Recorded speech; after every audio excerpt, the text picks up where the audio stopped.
குமார், இப்போ 2 பேருடைய கருத்துக்களை பார்த்துருப்பீங்க. இது கடுமையாக விமர்சனத்தை முன்வைக்கிறாங்க. இப்போ இந்த அமர்வில் எப்படி இருக்கோ அதை விட கடுமையான விமர்சனங்கள் 2 கட்சி தலைவர்கள்டேருந்து வருது.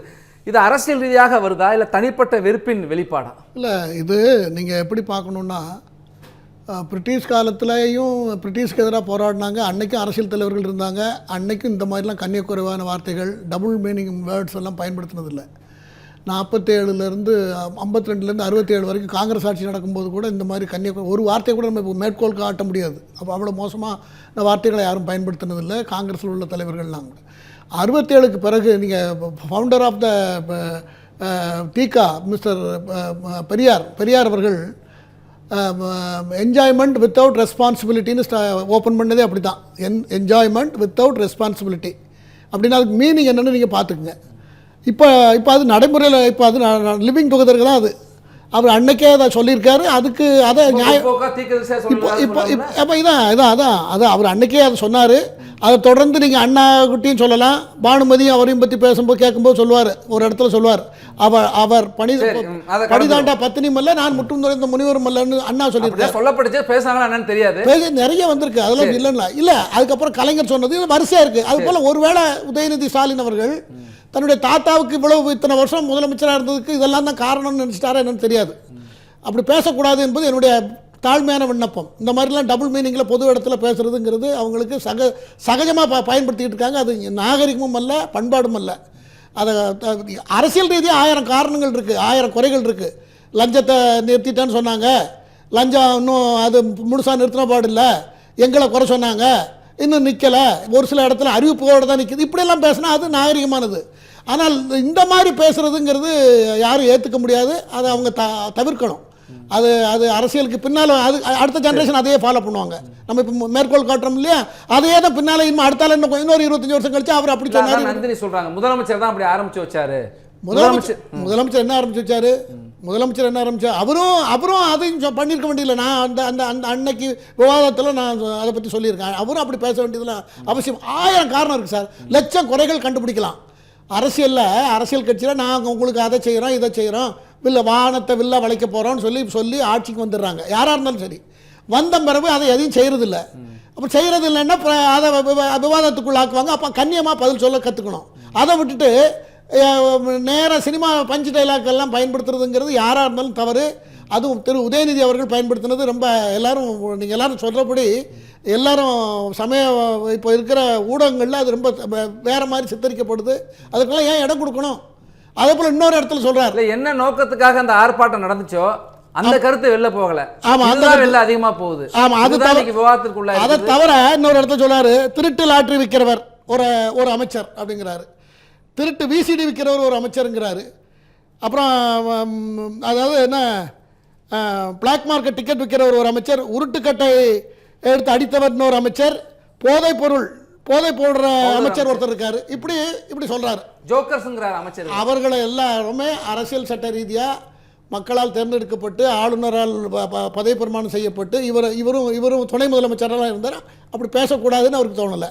இப்படி பேசினா ட்ரோல் ஆகும், மக்கள்கிட்ட நமக்கு நிறைய வரவேற்பு வரும்னு நினைக்கிறாரு. இது ஆனால் திமுகவுக்கு ஒரு டைட்டில் உண்டு, எப்போ வாய்ச்சொல் வீரர்கள்னு பேர்.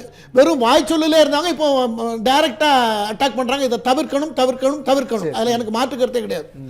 அதை தவிர இன்றைக்கி அரசியலில் இன்றைக்கி காவேரி பிரச்சனை ஓடிக்கிட்டு இருக்குது. காவேரி பிரச்சனையில் தர்க்க ரீதியாக நாம் அவரை கூப்பிட்டது உண்மை. இவர் முதல்ல திரு விஜய் அவர்கள் நான் சிவகுமார் அவர்களை பார்க்க போகிறேன் என்று ஒரு 15-20 நாளைக்கு முன்னே சொன்னது உண்மை. அதுக்கப்புறம் கடந்த வாரம் அவர் வரணும்னு அவர் இன்வைட் பண்ணதும் உண்மை. அப்புறம் 2 நாளைக்கு முன்னால் அவர் கேன்சல் பண்ணிட்டார். அங்கே உள்ள பிரச்சனை, மழையும் வந்து விட்டது. அவசியம் அது அப்படி இருக்கிறது. இந்த அந்த நிலைமையை பொறுத்தவரையில், மேகதாதுவை பொறுத்தவரையில் தண்ணீர் மழை பெய்ந்து தண்ணி வந்து கொண்டு இருக்கிறது. இன்றைக்கி தண்ணி வந்திருக்கணும், ஆடிப்பெருக்கு தான் வரும். ஆமாம், வந்திருக்கணும். ரெண்டாவது தண்ணி அது ஒரு இஷ்யூ இருக்கிறது, ஆனால் திறந்துருவாங்க. இல்ல, இப்ப உபரி தண்ணி தான் வருது. தண்ணி அவங்க கொடுக்கிற தண்ணி இது போல உபரி தண்ணி எதிர்காலத்தில் விட்டுறக்கூடாதுங்கிறதுக்கு தான் அந்த அணையை கட்டுறாங்க, சட்டவிரோதமாங்கிறாங்க.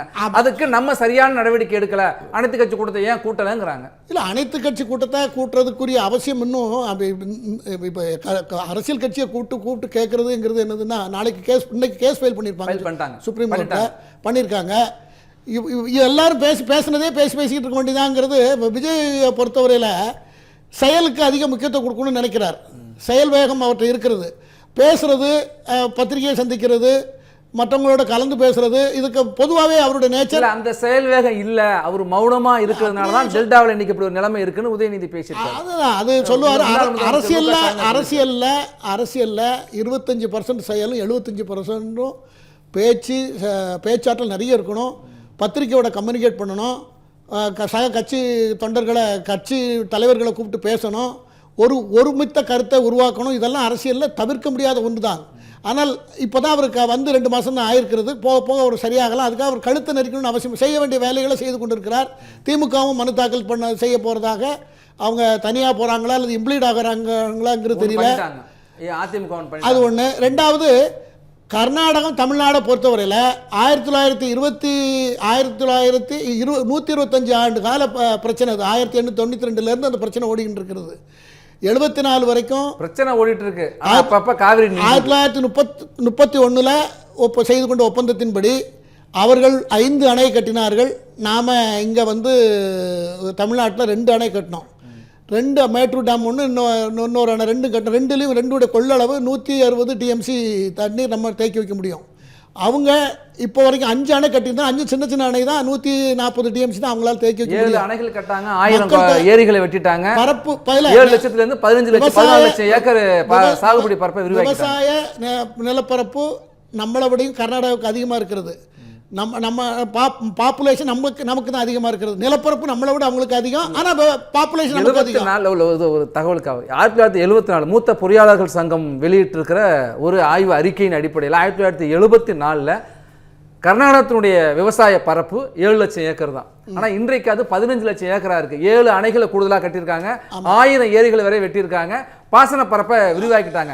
நம்ம கிட்ட சற்றேறக்குறைய 30 லட்சம் ஏக்கர் இருந்துச்சு. அது இன்னைக்கு 20க்கு கீழே படிப்படியா குறைஞ்சி வந்துகிட்டு இருக்கு. நம்ம விரிவாக்க முடியல, நம்மளுக்கு குறைஞ்சிட்டு இருக்கு.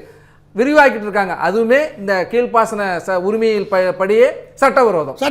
முறைப்படுத்தப்படாத முறைகேடுகள் தொடர்ந்து கொண்டு 74 வரைக்கும் தான் கட்டுறதுக்கு அந்த ஒப்பந்தம் பிளேனா இருக்குதுன்னு சொல்றாங்க சிலர். ஆனா அப்படி இருந்தாலும் கூட 74க்கு பிறகு கட்டின 3 அணைகளுமே அனுமதி இல்லாம கட்டினது தான். அது அன்னைக்கு இருக்கிறவங்க அலோவ் பண்ணிட்டாங்க. ஆனால் ஓவரால பார்த்தா நம்ம கெப்பாசிட்டியை விட அவங்களுக்கு கம்மியா தான் இருக்கிறது. ஆனால் இப்போ மத்திய சுப்ரீம் கோர்ட் என்ன சொல்லி இருக்கிறது என்று சொன்னால், சுப்ரீம் கோர்ட் நதி யாருக்கும் சொந்தமல்ல, நதியில் வரக்கூடிய தண்ணீரை விகிதாச்சாரப்படி சரிசமமாக பகிர்ந்து கொள்ள வேண்டும், நதியை யாரும் சொந்தம் கொண்டாட முடியாதுன்னு சொல்லியிருக்கு. அப்படி இருக்கும்போது நாங்கள் மேகதாது கட்டுவோம்னு அவங்க நிற்கிறாங்க.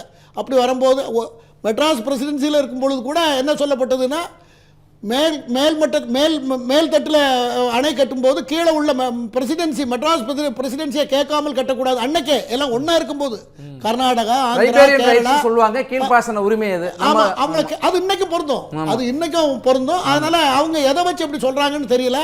இதெல்லாம் கூட பரிசீலனைக்கு அதெல்லாம் நம்ம விரிவா பேசிட்டோம் சார். இப்ப என்னன்னாக்கா, இந்த 2 கட்சிகள், ஆளுங்கட்சி எதிர்கட்சிகளுக்கான இந்த விமர்சனம் இருக்குல்ல, ஒருத்தர் மீது தனியா வர்த்தனை பண்றாங்க, நாகரிகம் இல்லாம இருக்கு சார். அது நாகரிகம் இல்லாம இருக்கு. திமுக கிட்ட யாரும் நம்மெல்லாம் சொல்லி தான் ஜனங்களுக்கு தெரியும்னு அவசியம் இல்லை. ஜனங்களுக்கு தெரியறத விட நம்ம பேசிட்டு 5% கூட இருக்காது. இது வந்து ஒரு அரசியல் காரணத்துக்காக மட்டும்தான் இருக்கா, இல்ல தனிப்பட்ட வெறுப்பா? இல்ல, அவங்களுக்கு மேல அரசியல் ஞானம் இல்லைன்னு அர்த்தம். அதுக்கு அர்த்தம் வேற ஒண்ணும் இல்ல. இப்போ எதையாவது ஒரு எந்த சப்ஜெக்டை கேட்டாலும், இப்போ நாங்க பேச வர்றோம், என்கிட்டலாம் நீங்க ஒரு எந்த சப்ஜெக்டை கேட்டாலும் 1/2 மணி நேரம் 1 மணி நேரம் பேச முடியும். ஆனால் இவர்களுக்கு அதுக்கு மேலே அரசியல்ங்கிறது ஒரு பெரிய கடல், பெரிய உலகளாவிய விவகாரங்களை உள்ளடக்கி பேச முடியும். ஆனால் இவர்கள் அந்த ஞானம் இல்லாததனால், அந்த பார்வை இல்லாததனால் நேரடியா தாக்க முயற்சிக்கிறாங்க. நம்ம எடுத்துக்க முடியாது. இருக்கு பேச வேண்டிய விஷயத்தை திசை திருப்பு அது வந்துட்டாலே இது வராது சார். அது வந்துட்டாலே மைண்டுக்குள்ள அது வந்துட்டுன்னு வைங்க, இதெல்லாம் இது ரொம்ப தப்புன்னு அவங்களுக்கே தெரியும். இவங்க அதுல பழக்கமே படலை. எல்லாம் திடீர்னு வந்தவங்க தானே. இப்போ விஜய் எடுத்துக்கிட்டா அவர் சினிமாவால் வந்துட்டார், சினிமாவினால அரசியலுக்குள்ளே வந்துட்டார். உதயநிதி ஸ்டாலின் என்னென்னா, தகப்பனார் வந்து ஏற்கனவே முதலமைச்சர், தாத்தா முதலமைச்சராக இருந்தவர், அவர் டகார்னு வந்தார், உடனே நேராக வந்தார், எம்எல்ஏ ஆனார், துணை முதலமைச்சர், இப்போ எதிர்கட்சி தலைவர்.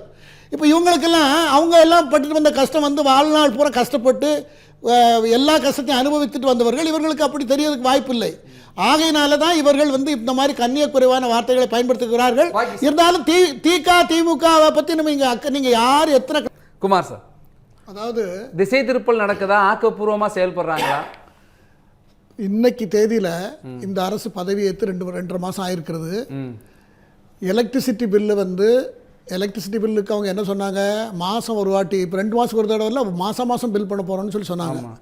200 யூனிட் ஃப்ரீன்னு சொன்னாங்க. ஆனால் இப்போ என்ன பண்ணியிருக்காங்கன்னா 200 யூனிட் ஃப்ரீ கொடுக்குற மாதிரி கொடுத்துட்டு நேராக 420 யூனிட், 200க்கு மேலே போனால் 420 யூனிட்டு 404 ரூபா 20 பைசா அப்படி ஆக்கிட்டாங்க. 1000 யூனிட்டுக்கு மேலே போனால் 12 ரூபா 55 பைசா ஆக்கியிருக்காங்க. இப்போ எல்லாரும் ஏழைகளுக்கு அந்த மினிமமில் போயிடுது. மின் கட்டணம் உயர்ந்திருக்கு, எல்லாத்துக்கும் உயரல. ஏழைகளுக்கு குறைஞ்சிருக்கு, அது வரவேற்கலாம். ஆனால் மிடில் கிளாஸில் இருக்காங்கல்ல, அவங்கெல்லாம் ஒரு கட்டத்தில் ஒரு 4 வருஷம் இப்படியே நீடிச்சதுன்னா அவங்க அந்த எலக்ட்ரிசிட்டிக்காகவே கடனாகி வீட்டை விற்று அந்த சொத்தை விற்று கொடுக்குற மாதிரி இருக்கு. இப்போ இவங்க வச்சிருக்க சிஸ்டம் கணக்கீட்டு சில குளறுபடிகள் இருக்கு, சரி பண்ணிட்டு இருக்காங்க. குளறுபடி அது அவங்களுக்கு என்ன ரிலீஃப்? அது அவங்க இப்போ பணம் கட்டினா தான் இருக்கலாம், டிஸ்கனெக்ட் ஆயிரும்ல, பண்ணிடுவாங்கல்ல. இதை பேசியிருக்கணும் இன்னைக்கு அவர் இதெல்லாம் பேசினார்ல உதயநிதி சொல்றீங்க. உதயநிதி இது நல்ல கோர் மேட்ரு. இப்போ இவங்க நந்தினி கூட இதை பேசலாம், இது இருக்கு. ரெண்டாவது இன்னொன்று, திரு விஜய் அவர்கள் உலகம் பூரா சினிமா ஃபீல்டில் இருந்ததுனால போயிட்டு வந்திருப்பார். இப்போ வெளிநாட்டுகளில் மேலை நாட்டுகளில் என்ன சிஸ்டம் எப்படி இருக்குன்னா, இப்போ நீங்கள் ஒரு வீடு உங்கள் வீட்டில் நான் வாடகைக்கு இருக்கேன்னு வச்சுக்கோங்க. வாடகை ஒரு மாதம் நான் தரலன்னா நேராக போய் ஷெரீஃப்னு ஒரு ஆஃபீஸ் இருக்கும், அங்கே போலீஸ் டிபார்ட்மெண்ட்டோட கனெக்ஷன் தான் அது. அங்கே கொண்டு போய் கம்ப்ளைண்ட்டை கொடுக்கணும். நான் இப்படி என் வீட்டில் வாடகைக்கு இருந்தார், வாடகை தரமாட்டேங்கிறாரு, அவர் சரியாக தெரியல, எனக்கு காலி பண்ணி கொடுங்கன்னு நான் கம்ப்ளைண்ட் கொடுத்தேன்னா அவங்க அந்த பொறுப்பை எடுத்துகிட்டு அவங்கள போய் மீட் பண்ணி 1 மாதம் டைம் கொடுப்பாங்க. 1 மாதத்தில் அவர் காலி பண்ணலன்னா அடுத்த சப்சிக்வெண்ட்டாக இன்னொரு 10 நாள் டைம் கொடுக்கும். அந்த 10 நாள் வரோம் நேராக அவங்களே வந்து எல்லாத்தையும் ஜாமான் தூக்கி இங்கே வச்சுட்டு கீழே வாங்கி கையில் கொடுத்துருவாங்க. இது போலீஸ் டிபார்ட்மெண்ட்டே பண்ணிடணும். போலீஸ் டிபார்ட்மெண்ட்டோட வேலையாகவே வச்சுருக்காங்க. ஆனால் போலீஸ் ரொம்ப ஸ்ட்ரெயிட் ஃபார்வர்டாக ஆனஸ்ட்டாக இருக்கும். நம்ம ஊரில் அப்படி இருக்குமான்னு தெரியாது. ஆனால் அதனால் என்ன நன்மைன்னா, நீதிமன்றத்தில் போய் அலைஞ்சு சாகுறான் சார் ஒவ்வொருத்தனும். நீதிமன்றம் ஒரு ரெண்ட் கண்ட்ரோல் கேஸுக்கு போய் பல வருஷம் அலைஞ்சு சாக வேண்டியிருக்கு. நம்ம ஊரில் ஜுடிஷியல் சிஸ்டம் ஃபுல்லாக டோட்டலி ஃபெயிலியரு. இதெல்லாம் நம்ம நாட்டிலே மாற்றிக்கணும். முதல்ல இதை தமிழ்நாட்டில் கொண்டு வாங்க. தமிழ்நாட்டில் உங்களுக்கு சட்டம் ஏற்ற அதிகாரம் இருக்கிறது, இப்படி புதுமையாக கொண்டு வாங்க. நாளை கொண்டு வந்தீங்கன்னா உங்களுக்கு இதை பார்த்துட்டு எல்லா மாநிலமும் வரட்டும். அதற்கான முயற்சிகளை பண்ணலாம் விஜயை பொறுத்தவரையில். அதனால் எந்த ஒரு விஷயமா இருந்தாலும் அதை வந்து அணுகுகிற முறை, பேசுகிற முறை, குறைகளை கரெக்டாக கார்னர் பண்ணி பேசி மக்கள்கிட்ட தங்களுடைய கருத்துக்களை முன்வைத்து தான் அரசியலில் வளரணுமே தவிர, தனிப்பட்ட முறையில் ஆக்வேர்டாக சாதாரண ஜனங்கள் கூட பேசாத கேட்காத வார்த்தையை பேசுகிற பழக்கங்களை 2 சைடும் தவிர்க்கணும் என்பது என்னுடைய வாதம். அதாவது தமிழ்நாடு சட்டமன்றம் என்பது வரலாற்று சிறப்புமிக்க சட்டமன்றம். எதிர்கட்சிகளாக இருக்கட்டும், ஆளுங்கட்சியாக இருக்கட்டும், அவ்வளோ கண்ணியமாக இருந்திருக்காங்க அந்த காலத்திலேருந்து. அப்படி இருக்கக்கூடிய இதுதான் இப்போ வர வர வர வர வர அதனுடைய வேல்யூஸ் எல்லாம் குறைஞ்சிக்கிட்டு இருக்குது. ஒவ்வொரு 10 வருஷத்துக்கும் பார்த்தா ஒரு கணக்கு போட்டால் ரொம்ப குறைஞ்சிக்கிட்டு இருக்கிறது. இதெல்லாம் தான் ஆமாம் எல்லாத்துக்கும் இருக்குது. இதெல்லாம் தான் திமுக தோற்றதற்கு கடந்த காலங்களில், கடந்த தேர்தல் சமயங்களில் நானே நிறைய பேசியிருக்கேன். பொய் நிறைய சொல்லிக்கிட்டு இருக்காங்க. ஒருத்தரை பார்த்து ஒருத்தர் பொய் சொன்னால் கவலையப்படுறதுல பொது வழியில் இப்போ டிபேட்டில் வர்றவங்கள உங்களுக்கெல்லாம் தெரிஞ்சிருக்கும். நான் அதை நிறைய கண்டனம் பண்ணியிருக்கேன். பொய்யே பேசாதீங்க, மக்கள்கிட்ட பேசுகிறோம், எங்களை யாரையா ஒருத்தரை புத்திசாலித்தனமாக பேசிட்டோன்னு நினைக்காதீங்க. நீங்கள் பேசுகிறதுல உண்மை இருக்கணும். எந்த யூகமாக இருந்தாலும் சரி, அது ஃபேக்டாக இருந்தாலும் சரி, அதில் உண்மை 100% இருக்கான்னு தெரிஞ்சுக்கிட்டு பேசுங்க. கருத்து வித்தியாசம் வேறு மாதிரி இருக்கலாம், சித்தாந்த ரீதியாக வேறு மாதிரி இருக்கலாம், ஆனால் அது சொல்கிறதுல உண்மை இருக்கணும். இதை ஃபுல்லாக ஸ்பாயில் பண்ணது டிஎம்கே. தோற்றதுக்கு அது ஒரு பெரிய காரணம். இதான் மக்கள் சைடில் இருந்து திமுகவை நம்பாமல் போனதுக்கு இதான் ஒரு காரணம். இனிமையாவது அவங்க அதில் பாடம் கற்றுக்கொண்டு என்ன இருக்கோ அதை பேசணும். நியாயம் 1000 குறைகள் இருக்கிறது, அந்த 1000 குறைகளை நிவர்த்தி பண்றதுக்காக ஒரு வார்த்தையில தமிழ் ஜனம் சேனலை சப்ஸ்கிரைப் பண்ணாம பார்த்துட்டு இருந்தீங்கன்னா மறக்காம சப்ஸ்கிரைப் பண்ணிடுங்க.